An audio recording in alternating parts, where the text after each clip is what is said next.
Class. इससे back video में exercise multiple choice questions में 24 तक के क्वेश्चन डिस्कस कर लिए थे। नेक्स्ट 25 क्वेश्चन चेक करेंगे। 25 क्वेश्चन में क्या कहा है, if one zeros of a cubic polynomial, एक पोलोनोमियल दिया तो फर्स्ट ऑफ ऑल पोलोनोमियल लिख लेते हैं। क्या पोलोनोमियल दिया है, question number 25, x cube plus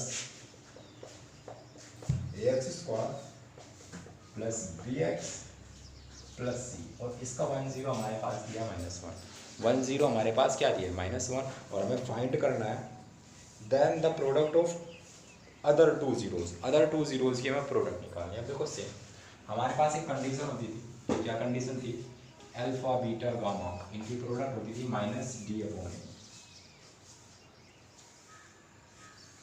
मैं कैपिटल में यूज कर रहा हूँ क्योंकि यहाँ पे ए बी ऑलरेडी दिया है। अब ये वैल्यू आती कैसे थी कि इस टाइप से a x cube b x square c x plus b, हमने ये सी बी जो है वो कैपिटल यूज कर लिया तो हमारे पास alpha into beta into gamma is equal to क्या आ गया -d/a। अब हमने ये लेट कर लिया कि ये हमारे पास थर्ड जीरो है, हमने गामा लेट कर लिया। अब तो टू जीरोज की प्रोडक्ट निकालने तो वैल्यू पुट कर ले, alpha into beta multiply -1, value यहाँ पे कंपेयर करेंगे तो डी क्या है सी, तो -c/a क्या है यहाँ पर। तब देखो आप चेक करो, आपके पास कंडीशन क्या आ गई, -alpha into beta is equal to -c, minus से minus cancel, alpha into beta is equal to c. But हमारे पास जो आंसर है वो ऑप्शन आप चेक करें सी की फॉर्म में नहीं दिया, अगर सी की फॉर्म में दिया होता तो आंसर यहीं तक रख दिया। अब इसका मतलब हमें सी को चेंज करना पड़ेगा इन ऑप्शन के अकॉर्डिंग। कैसे चेंज करेंगे, तो इस पॉइंट में ये समझना है। अब आपके पास ये इसका जीरो है, इसका मतलब ये सेटिस्फाई करेगा, इसको क्या करेगा सेटिस्फाई करेगा, तो x इज इक्वल टू क्या पुट करेंगे -1, तो -1 यहाँ पे पुट कर ले, क्या बनेगा -1 का क्यूब प्लस a -1 का स्क्वायर b -1 प्लस c। कुछ नहीं कर रहे हैं, हम c की वैल्यू निकाल रहे हैं। वो कैसे निकलेगी, हम इस जीरो को पुट कर दे इस इक्वेशन में, इक्वल रखेंगे इसकी जीरो, क्योंकि ये क्या है जीरो है तो इसको जीरो। अब -1 यहाँ से वैल्यू क्या बनेगी plus a -b plus c equal to 0, यही तो वैल्यू बनेगी। भाई किसकी वैल्यू निकालनी है, c निकालना है, तो c इधर ही रखेंगे, ये वैल्यू सब इधर मूव करेंगे, क्या बन जाएगा 1 -a प्लस b। तो ये 1 नेगेटिव का अगर मूव होगा तो पॉजिटिव हो जाएगा, a पॉजिटिव था नेगेटिव हो जाएगा, b नेगेटिव था पॉजिटिव हो जाएगा, तो c की वैल्यू है भाई, इसे यहाँ पुट कर दे। अल्फा इसे इक्वेशन लेट कर ले, इक्वेशन ए यहाँ पे लिख लेंगे यूजिंग इक्वेशन ए। यहाँ से अल्फा इंटू बीटा हमें क्या मिलेगा -1 -a प्लस b। तो अब ऑप्शन करेक्ट का चेक कर ले, 1 -a प्लस b, तो ये कौन सा ऑप्शन करेक्ट होगा, option C, option C is correct. Clear. तो इस क्वेश्चन में यही टर्निंग पॉइंट था, जब आप यहाँ से ये प्रोडक्ट यूज करेंगे कि alpha into beta is equal to -d/a, तो यहाँ से अल्फा इंटू बीटा आपके पास सी निकलेगा, बट सी में कोई ऑप्शन नहीं दिया है, तो इसका मतलब सी को आपको चेंज कर लेना है ए बी की फॉर्म में। कैसे चेंज करेंगे, तो हमने क्या किया, -1 इस पोलोनोमियल का जीरो है, तो ये इसको सेटिस्फाई करेगा, ये वैल्यू जीरो बनेगी, तो यहाँ से हमने सी की वैल्यू निकाल ली हुई है, हम यहाँ पर पुट कर लेंगे, क्वेश्चन सोल्व हो जाएगा। क्लियर। उसके बाद नेक्स्ट क्वेश्चन नंबर 26 यूज करें, चेक करेंगे, if alpha beta be the zeros of the polynomial such that, आपको हमें डिफाइन करना है alpha square plus beta square plus alpha beta is equal to 21/4, then k is equal to. अब देखो ऐसा question हमने किया था, मेरे ध्यान है हमने ऐसा क्वेश्चन किया था,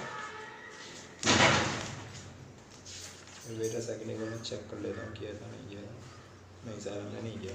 अब देखो इस क्वेश्चन को ध्यान रखो, question number 26,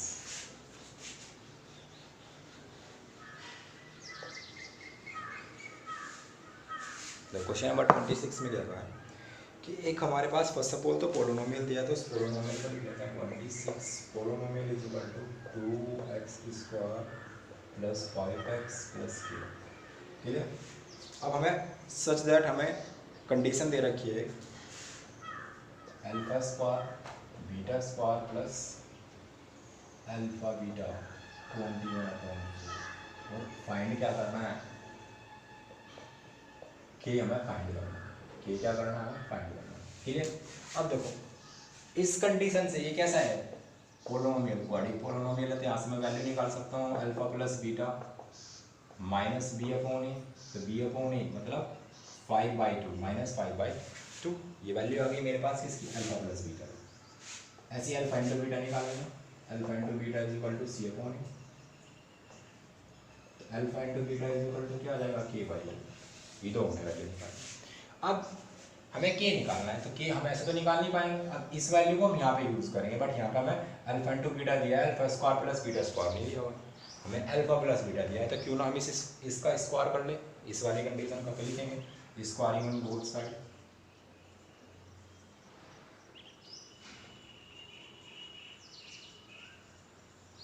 both sides we get,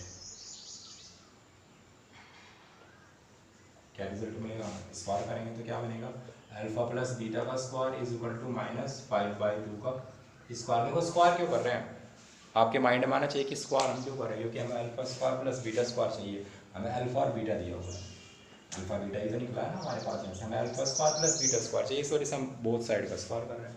तो जो यहाँ पर हम स्क्वायर करेंगे तो a प्लस बी का फॉर्मूला यूज होगा, a प्लस बी का whole square is equal to क्या होता है, a square plus B square plus 2ab, ये जो फॉर्मूला होता है। तो इस हम स्क्वायर ओपन करेंगे, क्या बनेगा, alpha square beta square plus 2 alpha beta is equal to 25/4, क्योंकि -5 माइनस माइनस प्लस हो जाएगा, तो अब ये वैल्यू निकल गई। अब देखो इस वैल्यू को अगर मैं डायरेक्टली यहाँ इनपुट कर दूँ तो यहाँ से मेरे पास वैल्यू ये आ रही होगी कि alpha square plus beta square plus 2 alpha beta, ये तो वैल्यू, मैंने इसका स्क्वायर निकाला, बट मुझे ये नहीं चाहिए, मुझे चाहिए alpha square plus beta square, तो मुझे 2 अल्फा बीटा को उस साइड मूव करना पड़ेगा, तो यहाँ से वैल्यू क्या निकलेगी, alpha square plus beta square is equal to 25/4 minus 2 alpha beta. तो अब ये वैल्यू आई, इस वैल्यू को पुट करूँगा मैं यहाँ पर, तब इस वैल्यू को यहाँ पुट करेंगे तो वैल्यू हमारे पास क्या निकलेगी, 25/4 माइनस 2 अल्फा बीटा, और ये अल्फा बीटा पहले से ही होगा, वैल्यू पुट नहीं कर रहा हूँ मैं, क्योंकि ये अल्फा बीटा सिंप्लीफाई हो जाएगा, अगर वैल्यू को रखूँगा फिर दोबारा से 2 बार सोल्व करना पड़ेगा। अब 2 अल्फा बीटा है और 1 अल्फा है, तो वैल्यू क्या बनेगी, 25/4 minus alpha beta is equal to 21/4, alpha into beta की हमारे पास वैल्यू में पता है कितनी है, k/2, 25/4 minus k/2 is equal to 21/4, clear. तो इस टाइप से यहाँ तक पहुँच गए। अब यहाँ से आगे आप सोल्व करके के निकाल सकते हैं, तो अब ये आपको डू योरसेल्फ निकालना है, बस इस क्वेश्चन में यही समझना था। तो मैं दोबारा एक्सप्लेन कर रहा हूँ, हमारे पास एक पोलिनोमियल गिवन दिया था, alpha square plus beta square plus alpha beta is equal to 21/4 given दिया था, और हमें के डिफाइन करना था। अब हमने कंडीशन यूज़ की कि alpha plus beta is equal to minus B upon ए, तो अल्फा प्लस बीटा हमारे पास कितना निकला, -5/2, alpha into beta is equal to C upon A, alpha into beta is equal to क्या निकला हमारे पास, k/2, क्लियर। अब हमारे पास यहाँ जिस जो कंडीशन हमारे पास गिवन दी थी उसमें हमें चाहिए alpha square plus beta square, but हमारे पास क्या है, अल्फा बीटा है, तो हमने बोथ साइड का स्क्वायर कर लिया, alpha square plus alpha plus beta का whole square is equal to -5/2 का होल स्क्वायर। तो स्क्वायर ओपन किया, a प्लस बी का होल स्क्वायर का फॉर्मूला यूज़ किया, square plus B square plus 2ab, तो वैल्यू यूज़ करेंगे alpha square plus beta square plus 2 alpha beta is equal to 25/4, इसका भी स्क्वायर होंगे। अब हमें चाहिए वैल्यू किसकी, अल्फा स्क्वायर बीटा स्क्वायर चाहिए, ना कि alpha square plus beta square plus 2 alpha beta, ये नहीं चाहिए हमें alpha square plus beta square चाहिए। तो हम इस वैल्यू को लेफ्ट साइड से राइट साइड ले जाएंगे, वैल्यू क्या बन जाएगी, alpha square plus beta square is equal to 25/4 minus 2 alpha beta, ये तो वैल्यू बनेगी। अब इस वैल्यू को हमने यहाँ पर पुट कर दिया, 25/4 माइनस 2 अल्फा बीटा, अब ये प्लस अल्फा बीटा ये भी था, मैंने वैल्यू पुट नहीं की क्योंकि फिर दोबारा सोल्व करना पड़ता, तो हमने क्या किया, 2 अल्फा बीटा में से 1 अल्फा बीटा सब्सट्रैक्ट हो गया, तो माइनस अल्फा बीटा रखा, अल्फा बीटा की वैल्यू पुट कर दी k/2। अब आगे सिंप्लीफाई करके आप के निकाल लेंगे, तो आगे आपको डू योर सेल्फ करना है, के आप सेल्फ निकालेंगे, क्लियर। तो ये जो क्वेश्चन में मेथड यूज था तो वो मैंने आपको डिस्कस कर दिया, क्लियर। अब उसके बाद नेक्स्ट क्वेश्चन मूव करें, क्वेश्चन नंबर 17। तो क्वेश्चन नंबर 17 में आप चेक करें, on dividing a polynomial px by non zero polynomial qx, let gx be a quotient and rx be a remainder, then px is equal to qx into gx plus rx where।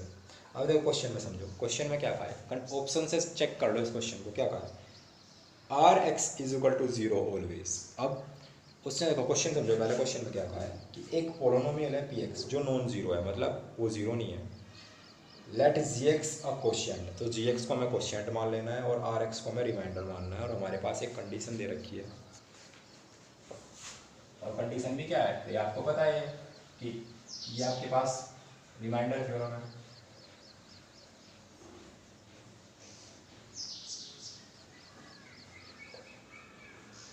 देखो पढ़े एक बार आप भी इस question को। हाँ देखो question में क्या कहा है, फर्स्ट ऑप्शन आप चेक करें, r x is equal to 0 always. अब देखो ऑलवेज तो फॉलो नहीं हो सकता, ऐसा भी तो हो सकता है कई बार रिमाइंडर कुछ वैल्यू आए 1 2 3 बाई कुछ वैल्यू आए, तो ऑलवेज वाली कंडीशन तो फॉलो नहीं करेगी। ऐसी सेकंड वाली चेक करें, degree r x is less than g x, degree g x always. अब ऐसा भी नहीं हो सकता कि डिग्री ऑलवेज फॉलो करें। अब उसके बाद सी ऑप्शन, और भाई दो ऑलवेज वाले ऑप्शन तो कट हो गए, क्योंकि ऑलवेज कोई भी कंडीशन फॉलो नहीं होगी भाई, ऑलवेज थोड़ी कोई कंडीशन फॉलो होगी। आप कोई एग्जांपल के थ्रू चेक कर ले भाई, कई बार रिमाइंडर आएगा कई बार रिमाइंडर नहीं आएगा, क्योंकि जब आप चेक करते हैं कोई नंबर कंप्लीटली डिवाइड होता है किसी नंबर से, तो रिमाइंडर तभी तो 0 आता था, या अगर कोई नंबर कंप्लीटली डिवाइड ही नहीं हो रहा तो रिमाइंडर तो आएगा ना तब। तो इस वजह से ऑलवेज वाली कंडीशन तो फॉलो नहीं होगी। इसी तरीके से डिग्री वाली कंडीशन भी फॉलो नहीं होगी, क्योंकि उसमें भी ऑलवेज लगा हुआ है। अब हमारे पास ऑप्शन सी और डी आ गया। अब देखो सी में क्या कहा है, either r x is equal to 0, मतलब जब r x is equal to 0 हो तो डिग्री आर एक्स स्मॉलर होगी डिग्री जी एक्स से, जी एक्स से। अब देखो सिंपल वैल्यू समझ लो, जैसे हम पी ए हमारे पास पी एक्स था, इसे हम डिवाइड कर रहे थे G X B a quotient, sorry P X से तो डिवाइड कर रहे हैं, सॉरी पी एक्स से कर रहे हैं डिवाइड, क्योंकि वैल्यू हमारे पास दी है p x is equal to q x into g x. अरे सॉरी ये तो कंडीशन दे रखी है, p x is equal to q x into g x into q x plus r x. अब देखो आर एक्स, एक बार तो कहा है कि आर एक्स इक्वल हो जाए जी एक्स के,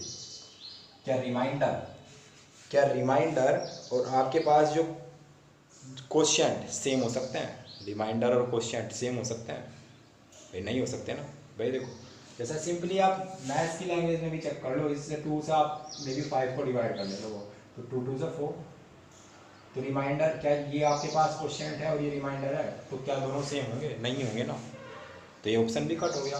तो कौन सा ऑप्शन रह गया आपके पास, 27 का सी ऑप्शन इजी लेफ्ट रह गया। तो इस क्वेश्चन को आपको ऑप्शन से ही अटैम्प्ट करना पड़ेगा।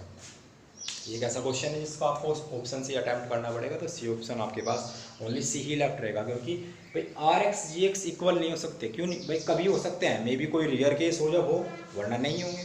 और ऑलवेज वाली कंडीशन फॉलो मैंने बताया अभी क्यों नहीं होगी, तो ऑप्शन सी लेफ्ट आता है, इस वजह से ऑप्शन सी करेक्ट हो जाएगा। उसके बाद नेक्स्ट क्वेश्चन पे मूव करेंगे, question number 18, which of polynomial is true statement. अब ट्रू स्टेटमेंट बताना है। देखो फर्स्ट में क्या कहा है, x square plus 5x minus 2 और लीनियर पोलोनोमियल, रॉन्ग है।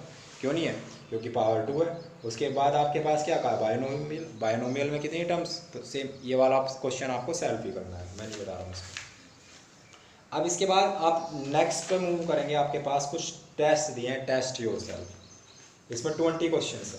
देखो सेम फर्स्ट क्वेश्चन आप चेक करो, जीरोज ऑफ, तो ये जो टेस्ट वाले जितने भी क्वेश्चंस हैं, फर्स्ट सेकंड थर्ड फोर्थ, ये सारे क्वेश्चन आपको ट्राई करना है। जो क्वेश्चन आपसे नहीं होगा फर्स्ट टू 20 1 to 20 तक के जितने भी क्वेश्चंस हैं, ये सारे आपको अटैम्प्ट करना है। जो क्वेश्चन नहीं होगा आप उसको मुझे बताना, उस क्वेश्चन को मैं एक्सप्लेन कर दूंगा। तो फर्स्ट टू 20 तक ये जो टेस्ट है, टेस्ट योरसेल्फ, ये आपको अपने आप से ही ट्राई करना है। जो क्वेश्चन नहीं होगा उसको मुझे बताना, मैं उसको डिस्कस कर दूंगा, क्लियर। और अब हमने आर एस से भी एक चैप्टर कंप्लीट हो गया और एनसीईआरटी से भी हमने कंप्लीट कर लिया था। बट अब एक काम करते हैं भाई, जैसे अभी आपको सिलेबस नहीं पता है, जहाँ तक मुझे उम्मीद है जो सिलेबस आपके पास पिछले साल वाला था, बैक ईयर वाला था, वही सिलेबस आपके पास रहने वाला है कि 70% ही 30% कट रहेगा। बट अभी हमारे पास कुछ फिक्स नहीं है, तो अभी मैंने ये सोचा था कि अभी एक काम कर लेते, जैसे पहले मैंने आपको बताया था कि आरएस और एनसीईआरटी को साथ साथ लेकर चलेंगे। बट अभी एक काम करते हैं, जो मुझे भी मैंने भी हाल ही में सोचा है कि first of all NCERT he complete कर लेते हैं, क्योंकि जितना भी, क्योंकि अभी तो मैं पढ़ना सारा ही है भाई। जो कट होगा, जैसे अभी हम अपनी वर्कलोड को क्यों इतना बढ़ाए, जैसे अभी आप एनसीईआरटी और आरएस दोनों कर रहे हैं, पता चला आपके बाद जो टॉपिक आपने किए हुए कट हो गए, जो टॉपिक आपने किए हुए कट हो गए, दोनों जो बुक से आपने पढ़ लिया। तो आरएस में पहले से ही ऑलरेडी क्वेश्चन ज़्यादा है, फिर बाद में पता चला वे कट करने पड़ रहे हैं। तो उससे बेटर है हम एक काम करते हैं कि फर्स्ट ऑफ ऑल पहले एनसीईआरटी कंप्लीट कर लेते हैं, क्योंकि तब तक भाई जब तक हम एनसीईआरटी कंप्लीट करेंगे 1-2 मंथ्स हो जाएंगे भाई, बुक्स जैसे भी कंप्लीट होगी 1 महीना 2 महीना जितने भी टाइम लगेगा बुक्स को कंप्लीट करने में, तब तक सिलेबस के बारे में भी कुछ आइडिया मिल जाएगा, सिलेबस के बारे में भी कुछ आइडिया मिल जाएगा। फिर उसके बाद आरएस के क्वेश्चन अटैम्प्ट कर लेंगे। ऐसे नहीं है कि मैंने एक आधा कि मैं आरएस कराऊंगा, मैं बोल रहा हूँ कि आरएस नहीं कराऊंगा, नहीं आरएस कराऊंगा मैं, बट जब सिलेबस एक बार डिसाइड हो जाए ना, तो फिर जो क्वेश्चंस कट होंगे तो उनको कट कर लेंगे उसी टाइप से, सारे क्वेश्चंस नहीं करने पड़ेंगे। तो इस टाइप से ये तो मैंने कंप्लीट करा दिया कि आरएस से मैंने ये फर्स्ट चैप्टर स्टार्ट किया था पोलिनोमियल, और ये दोनों से कंप्लीट करा दिया। अब जैसे नेक्स्ट चैप्टर पर हम मूव करेंगे लीनियर इक्वेशन इनटू वेरिएबल्स, तो अब जो क्वेश्चंस हम स्टार्ट करेंगे वो खाली आरएस से एनसीईआरटी से कंप्लीट करेंगे। एनसीईआरटी कंप्लीट कर ली, उसके बाद नेक्स्ट चैप्टर जब सिलेबस डिस्कस हो जाएगा, ये सिलेबस फिक्स हो जाएगा कि भाई इतना सिलेबस आएगा, ये सिलेबस कट होगा, ये वाला पोर्शन कट होगा, तो तब हम आरएस से स्टार्ट कर लेंगे। तब तक हमारी एनसीईआरटी भी में भी कंप्लीट हो चुकी होगी, तो उसके बाद फिर हम आरएस स्टार्ट कर लेंगे। क्लियर है? तो आज ही इधर तक है, मिलते हैं नेक्स्ट वीडियो में नेक्स्ट क्वेश्चन के साथ, तब तक के लिए बाय।